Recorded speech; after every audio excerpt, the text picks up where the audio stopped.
Hello and welcome back to the channel. Tonight is a heavy camp. Been doing lots of camping recently. I think out of the last 8 weekends I've been out, 7 of them. Tonight I'm going to talk about a new headlamp that I've got, which is quite an interesting bit of kit. I'll compare it to some other headlamps I've got and yeah, see what you think. Also going to a new thing to sleep in. Not a sleeping bag, not an overquilt, not a wool blanket, not a duvet. I've worn it many times but I've never slept in it, so see what you think. I'm not sure how it's going to survive at plus 3 degrees centigrade tonight. I need to go and try and find somewhere to set up. Everything seems really open, and I park my car back over there and I normally camp right nearby it, but I just went there and it's really exposed. And I know it's winter, but I've camped there in the winter before and it was never this exposed. And I've camped here 3 times and I can see the path, see people walking down the path. So I don't know what's going on. Maybe at the end of the winter everything becomes more open. I don't know, but yeah, I'm going to need to push further on in. So let's get going. It may be a bit of a trek, and I've only got about an hour and a half in order to get set up and get some wood. Anyway.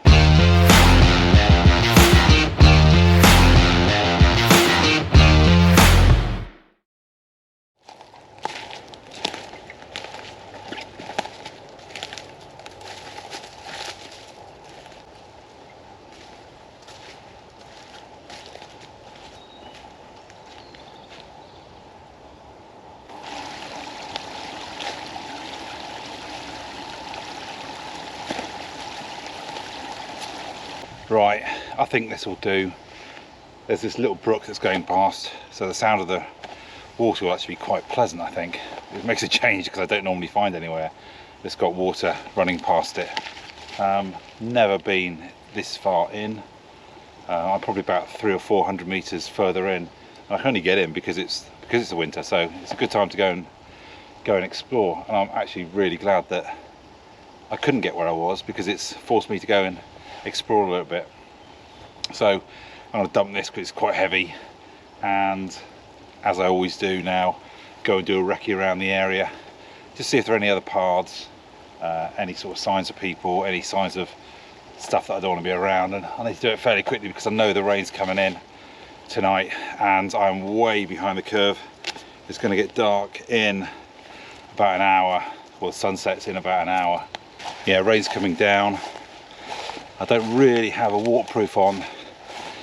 I've been wearing this for some time now. It's yet another Heli Context item, but it's the Woodsman. It's an anorak.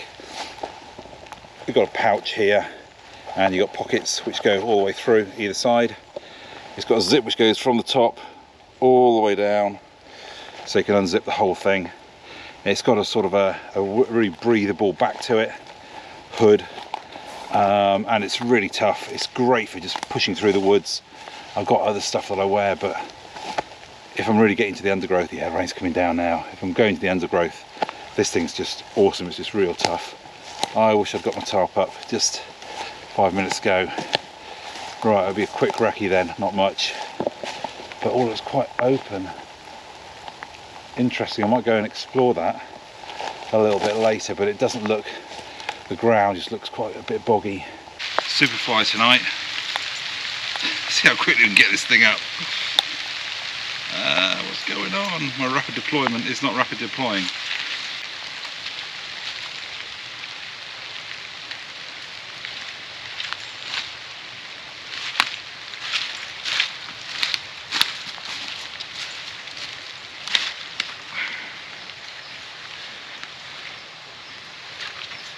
Good old trucker's hitch will do. Quite a bit of cordage. There is another way of doing this, which I've done before, but I can't remember how to do it. There we go, nice and taut. Yeah, beautiful. Slippery half hitch, and then we'll slippery half hitch that again. Well, let's just half hitch it, that'll do. And then we'll tidy up.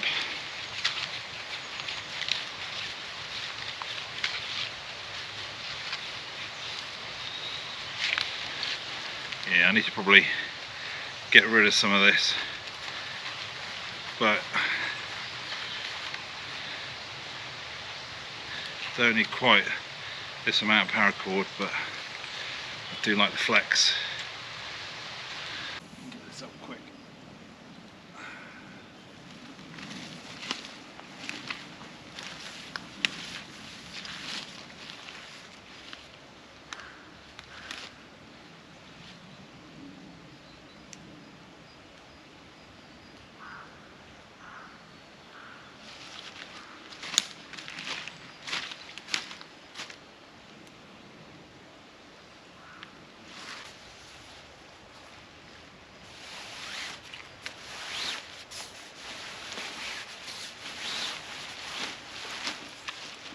Yeah, it's not ideal. This is just mud. I'm going to be absolutely coated. It's going to be a mud bath. I'm not sure. I'm not keen on sleeping in a bloody mud bath. I might, the rain stops, I might just take 10 minutes to go and scout out and see if there's anywhere else before I go much further. I'll leave this out. Let's go and have another explore. Right, this looks a bit better. It's higher up.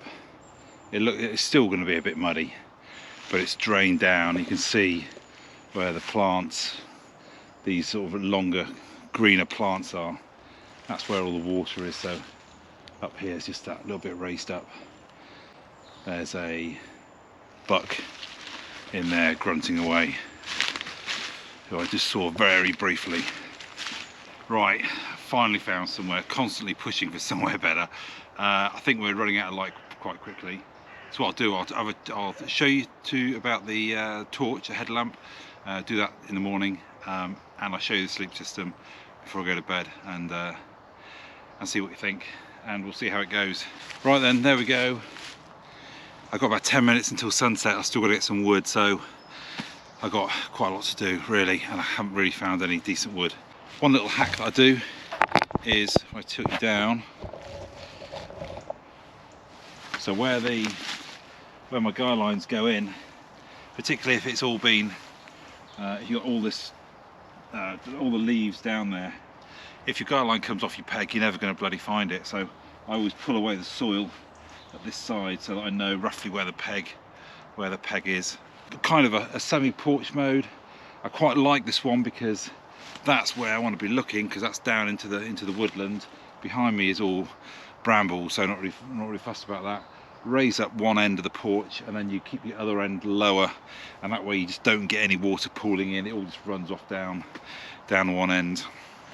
Right, my sleep system for tonight. So it's not a sleeping bag. It's not a quilt. It's not a duvet.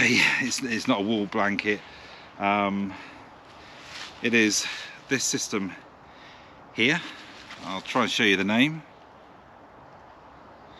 Extreme snugpak, and if I show you the picture on here, you'll probably get it. It's basically a suit that goes on underneath a dry suit. So I used to run a small jet bike team to do with work, and we would be off the north coast of Scotland often. Did that for about 3 years. Amazing fun, but you go a long way out, and we'd go out in the winter as well, and there'd always be 4 of us, and we always knew that if you came off one of those bikes, you would have to be able to go through the night really. So we had a dry suit on, and then under the dry suit we had one of these things, which I'm going to show you in a second, and it's basically a down onesie. So it's an all-in-one suit with the exception of the boots. So these are the boots that go on. It's just a down suit, and then underneath that we had a thermal layer. The sea temperature used to be around about 6 or 7 degrees centigrade in the sea, and that's really cold for the sea. You wouldn't last long if you didn't have the right gear on, particularly a dry suit. And just to test it out, I did a stint of 8 hours in one of these, just bobbing around in +6, +7 degrees, and toasty warm. It was great. However, I think a dry suit is very similar to having a bivvy, having a really good quality bivvy, and I think that's probably going to hold at least 5 degrees C of warm air between this thing and the dry suit, much like a bivvy does, I'm guessing. So this should be good down at +6 in the water.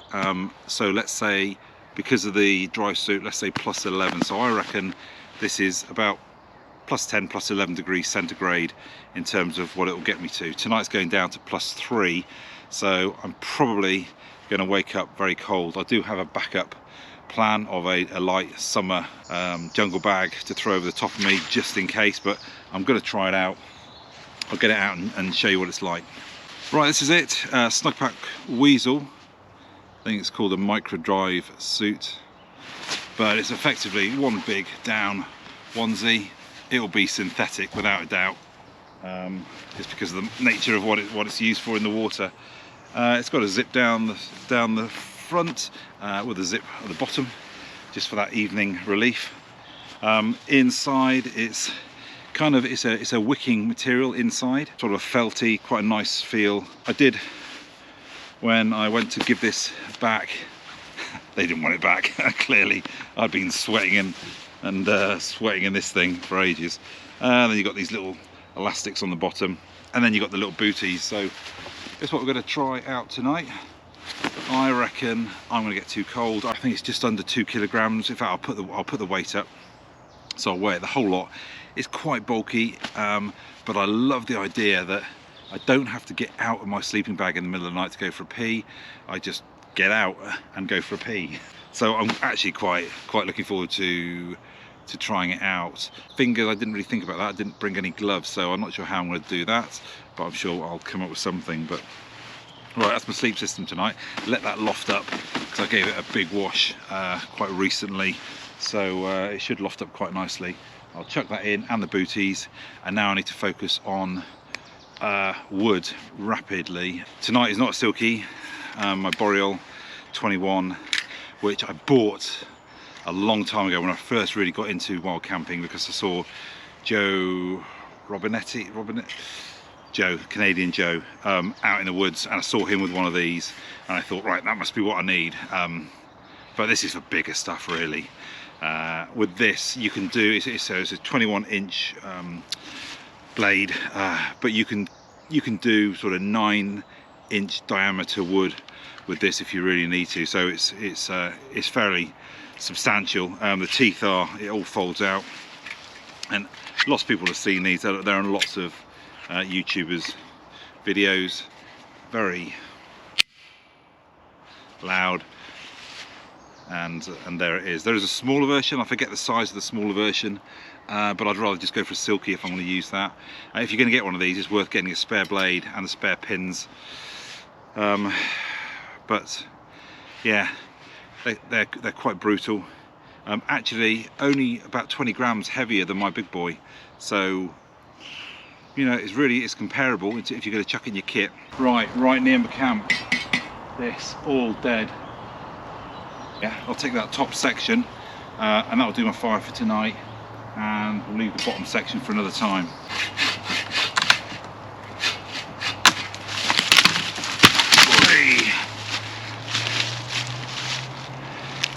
A little bit stupid.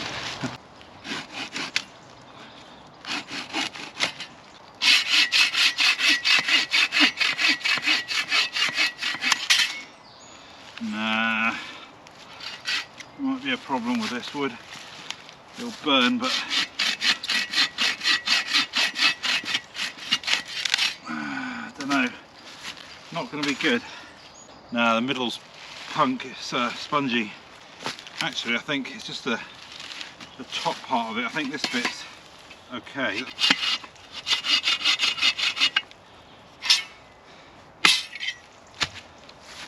Yeah, okay. Top bits we can go on first, and then we'll burn this. I might even split it down with the axe. What I'll probably do is on the base of the fire, because it's just really wet mud down there. So I'll put a few of those more rotten ones on the bottom. That'll hold them off the ground. Well, I'll hold the rest of it off the ground while I get the main fire going, and they'll burn down in the end. That'll just hold the fire up a little bit for a while. Split a couple of these good ones off, if I can be bothered, and get some energy back, and then get going. Oh, I have left it all a little bit late, but yeah, thank God for little blessings like that. Really like the spot. This is going to be one of my new favourites because the parking is great. Getting in to this bit is relatively easy. It's about a 4 minute walk where you're exposed to walkers, etc. But you can tell, you know, if there are no cars parked there, there's no one out walking their dog, and you can see a long way. So once you're in here, it's about 10-15 minutes of trekking around. So I need to drop a pin here so I remember it next time. But it's lush, you know, no widow makers, with the exception of that one that was right next to me. Not really a widow maker, but it certainly would have, if it had gone down in the night, it would have taken down my my tarp.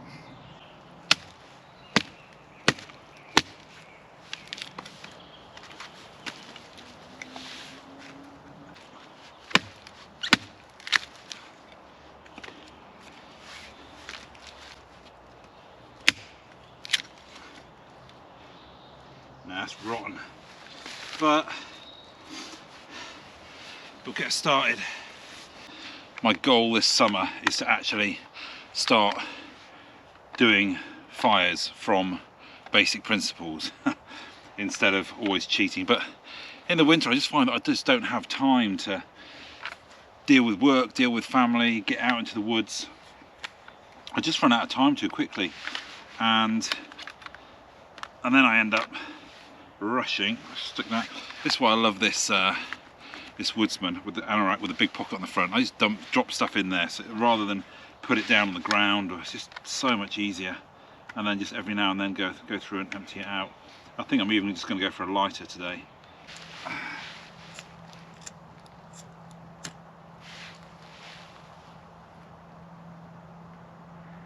I think the idea is that you wait for the flame to get above the twigs, and then you get the next load on and slowly build up that way. That's certainly what I've seen someone else talking about. It was a TA Outdoors. TA Outdoors is bloody great. Really just top quality all the time, top quality stuff. There we go, we're off. That was a badly orchestrated fire, but we're going.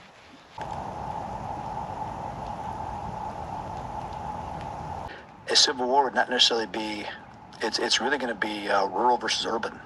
That's the difference. It's not a regional, it's not a north versus south. It's rural versus urban is where this divide is. Has the force of law, which has never been voted on. The regulatory states allowed to do that. We truly have a constitutional crisis because we're supposed to have 3 branches of government. Executive, legislative, judiciary, but we have a 4th. Okay, so I've prepared everything beforehand.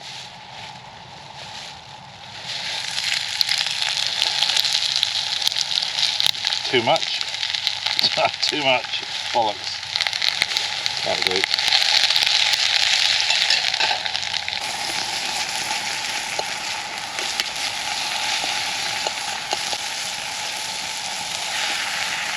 Oops.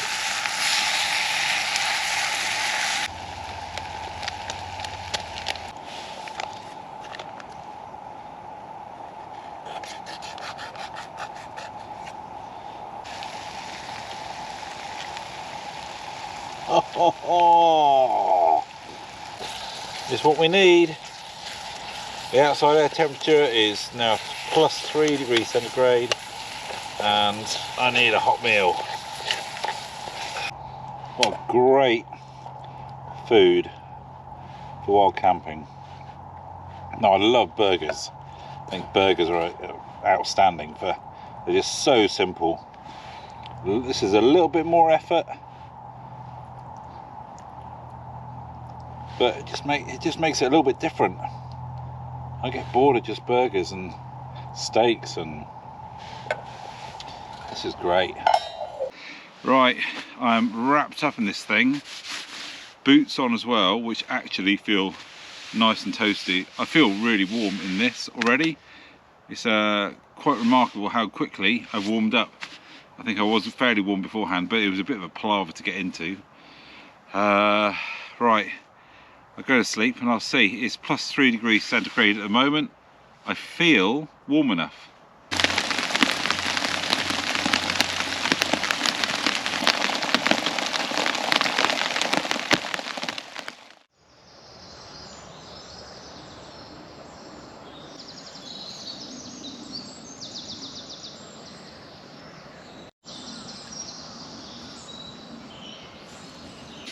Right, good morning. 7 o'clock. It's nice when it gets lighted up a little bit earlier. Went down to +2 degrees centigrade last night, which is probably early on in the evening, and this just couldn't hack it, so I had to go and get the jungle bag out. However, it did start warming up, and so at about 3 o'clock in the morning it was at about +5 degrees centigrade, and this was fine on its own, so I just pushed that to the side and yeah, just slept with this absolutely fine with the little booties. I've got a thermal layer on, a light fleece top and then some light trousers, so yeah, in my head that's what I'd normally be wearing, and so yeah, I'll take +5 is I'm quite happy with. Maybe +6 if you don't have a thermal layer on, don't know, but yeah, actually really impressed. And the great thing is, getting up to go to the toilet, just take the little booties off and then into my boots, don't get cold, go and have a pee, come back, and then like right now just be able to wander around and not have to worry about it. However, getting in and out of this thing's a bit of a pain when it's mud everywhere, so I'll need to get out of this before I put the hammock away. I'll have a chat about headlights in a minute, which I had a good play with last night. I had a play with some torches, but I might get a coffee on and have a think about that.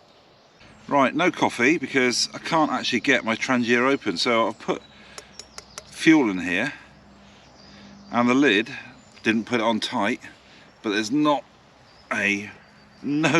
chance in hell of me getting this open. So guess there's no coffee. Guess there's no coffee. That's a shame. I was looking forward to testing out my new Stanley, which I've been really impressed with. Getting everything in there. It's been great. I just used the one mug.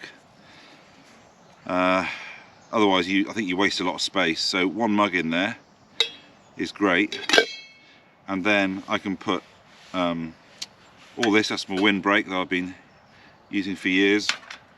All this will go in with some extra fuel and a little coffee. I'm a Trangier, so I can do an alcohol option if it bloody would let me. Or you can fit gas in there, so it will fit 100ml gas in there, head down, so you put all stuff in the bottom, gas in the top. You can't fit an MSR pocket rocket in there with 100g gas. Yeah, so you'd have to go for a BRS 3000, which will go in the bottom. But right, so this is annoying. Oh well, no coffee. Okay, quick talk about head torches and head torch that I've got that you might be interested in. But I'll tell you, you know, I'm gonna talk about it from the perspective of wild camping. I am lovely and warm in this. It's really nice to get up and just stay in your sleeping bag and get things done around the camp. Brilliant. Right, before I talk about the head torches, first off, one new torch that I do have is this Fenix. I do like Fenix. This is the PD36R. I do have the E35R, which is a little bit smaller. It's got a magnetic back to it, but it's fiddly with the controls. So I'd rather not take it out while camping, but I keep that in the car as my car torch effectively. It's got a magnetic back, so it's ideal if I come into an accident and I can just stick it onto the car and get some light on whatever's going on. But this is one that is my, I've got two that I do while camping with. This is mine that I would take if I was going up on the hills or somewhere where I want to see a long way. Then this is what I would want. I don't know all the figures of lumens and everything else. It does punch out a long way, you know.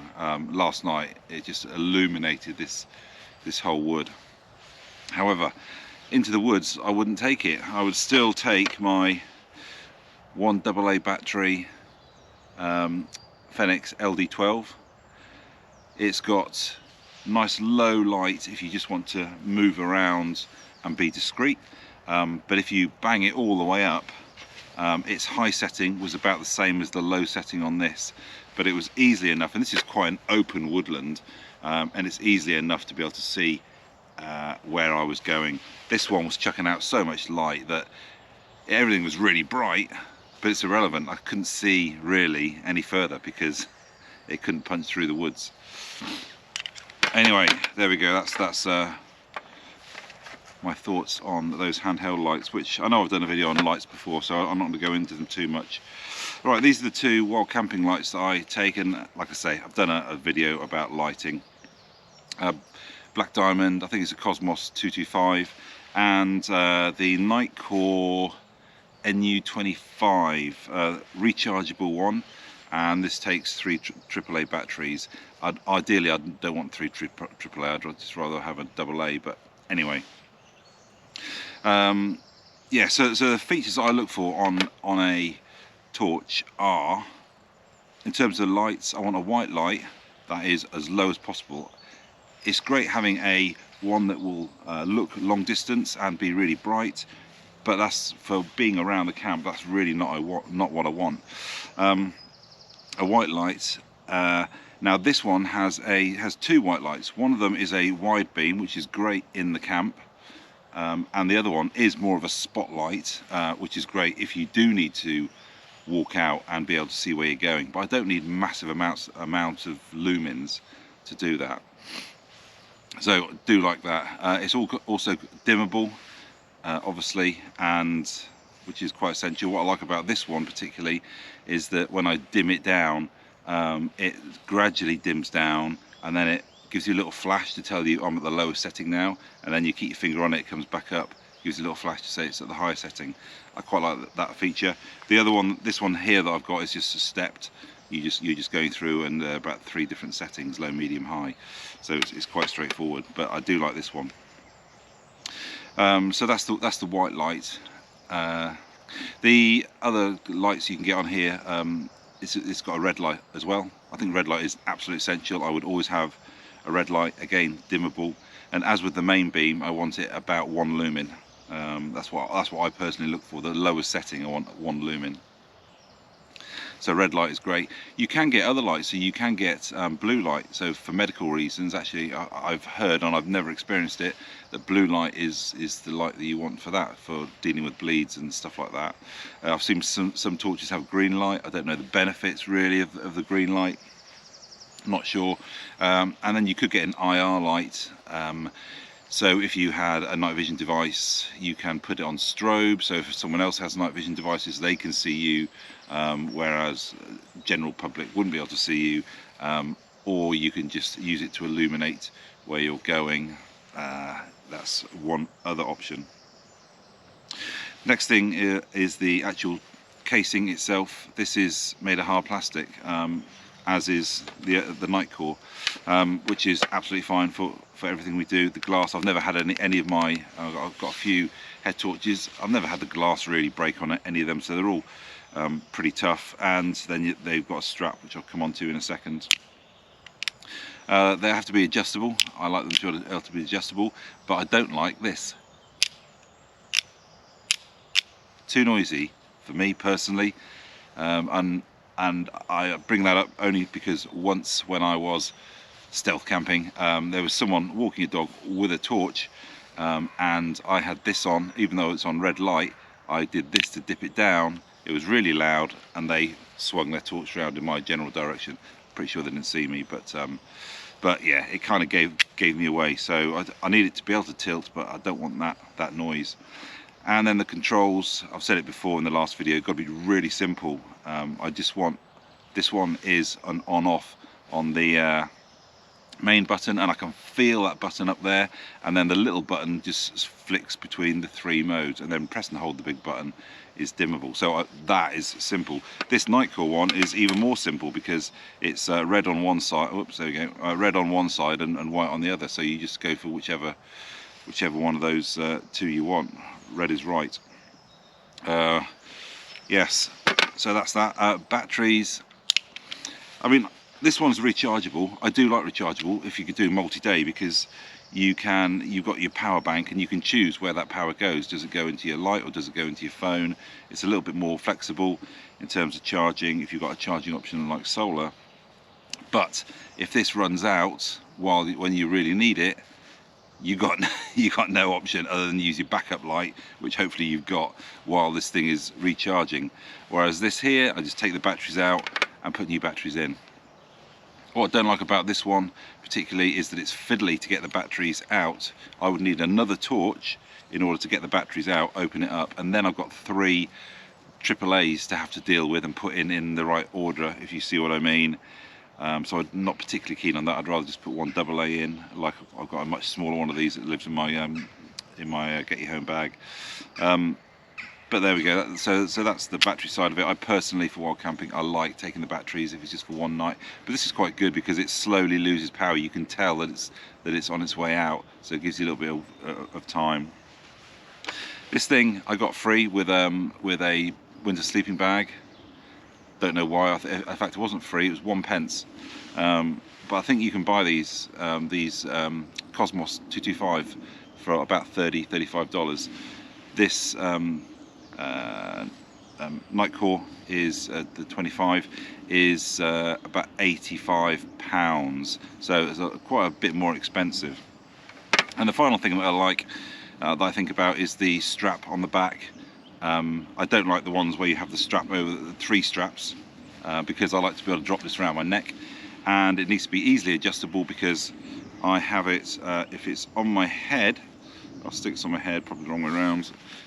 So if it's on my head, you want it tight, which is most of the evening. It's up there, but then obviously when I go to bed, I have it around my neck, and then I adjust it. I need it to be easy to adjust, because if I do need to pull it up and then tighten it, I need it to be quite easy.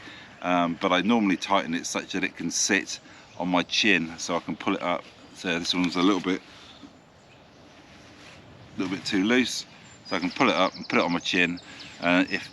If I get out to go to the toilet, I can do my business and then let it drop back down again, either on my chin or up onto my lips. So that's how I like to use it. Right, so bearing all that in mind, this is, and I can sense the rain is on its way, so I better hurry up. This is the new headlight that I've got. Give you my thoughts on it. So I'm going to put the name up. I can't remember all the details of the name. It's called a Sidewinder. If I put it there you can see, and that's where the battery goes in. It's made of aluminium, so it's pretty tough. It's apparently unbreakable glass, but there we go, scratch proof glass as well. This is the controller. Everything is done on this one controller. It's a rotary knob, so if I show you, you pull it out, turn it, and it clips in. Pull it out, turn it to the next setting, clips in. There is a feeler here. There's a knob on there so you can feel where it is and what setting it is in, so you get familiar with that.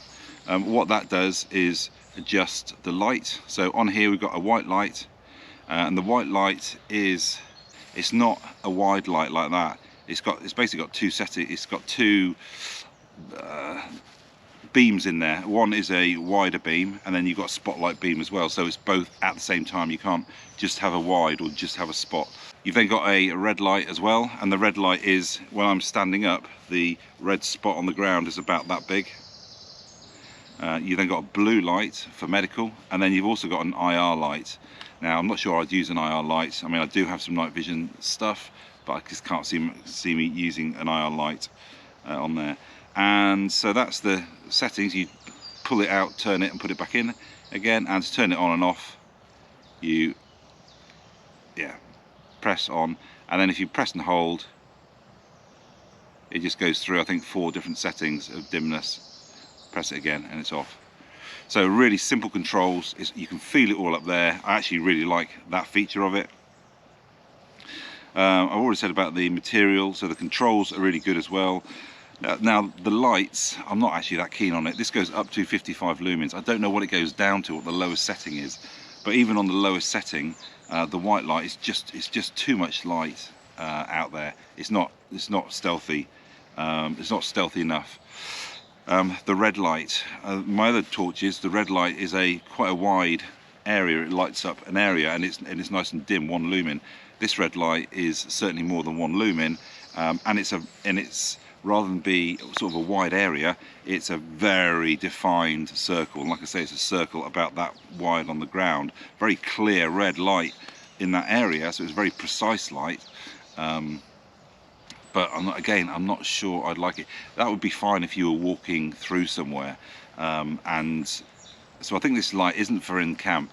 It's good if you're trying to move through an area. If you want to be stealthy, you go to the red light, and it is a very clear light. It's not diffusing light all over the place. It's very clear where it's looking. And the white light is the same. You've got a wide area and looking ahead, but they're just not. It's not good enough really for wild camping in the camp.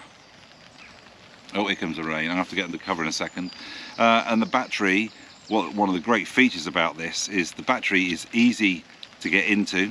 It's obvious where it is on the side to undo it. It's 1 battery in there. It's a waterproof compartment. But the great thing about this is it will take CR123 batteries, or it will take AA lithium or alkaline batteries, or, and get this, it will also take a AAA battery. I've tried it. So all you need is 1 of those batteries in, and it works.